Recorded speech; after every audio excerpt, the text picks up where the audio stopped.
ছোটবেলা থেকেই সংসারের প্রতি আমার আলাদা একটা মায়া। কারণ যখন পুতুল খেলতাম তখনও পুতুলের সংসারটাকে সুন্দরভাবে সাজাইতাম।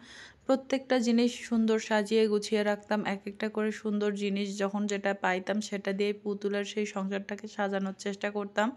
আর তারপর ধীরে, ধীরে যখন বড় হতে থাকলাম, যখন সংসারের অর্থ বুঝতে শিখলাম, তারপর যখন নিজের একটা ছোট্ট সংসার হলো সেটাকে নিয়েও আমার কম স্বপ্ন নয়।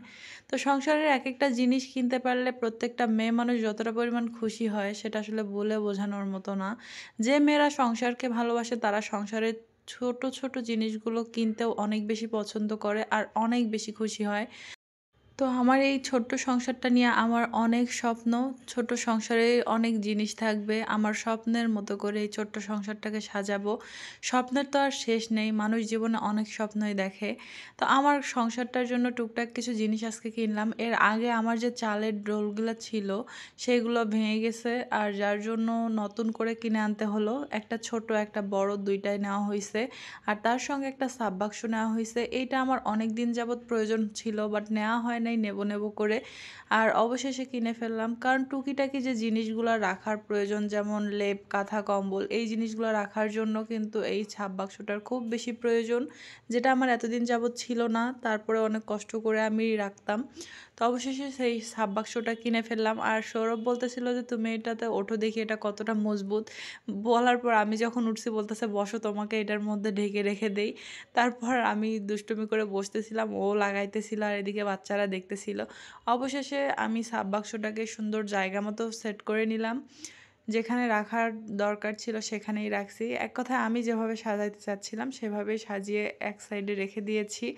আর বাহির থেকে আসার পর আমি এখনো অবধি বোরখাই খুলতে পারি নাই। সৌরভ বলতেছে, "তোমার যখন এত ইচ্ছা তাহলে সেট করে তারপর তুমি একদম ফ্রেশ হয়ো।" তো আমিও আনন্দের সহিত করতেছিলাম। আর এই যে চালের ডোলটাকেও নিয়ে গিয়ে জায়গা মতো রাখতেছিলাম। আর চাল নিয়ে আসা হইছে যেটা বস্তাতে এখনো অবধি রয়ে গেছে। সেই চালটাকে এখন ঢালবো এটার মধ্যে। আর এটাকে এইজন্য জায়গা মতো আগে থেকেই সেট করে রাখলাম যাতে পরবর্তীতে চাল ঢালার পর নিয়ে যাইতে না হয় বা আবারও ফেটে যেতে না পারে। এইজন্য আগে থেকে জায়গা মতো রেখে তারপর চালটাকে রাখতে হবে। আমার এই ছোট্ট সংসারটার আরও টুকিটাকি অনেক জিনিসই কেনা বাকি আছে যেগুলো এখনও কেনাই হয়নি। ধীরে, ধীরে আমার এই সংসারটাকে নিজের মতো করে সাজাবো।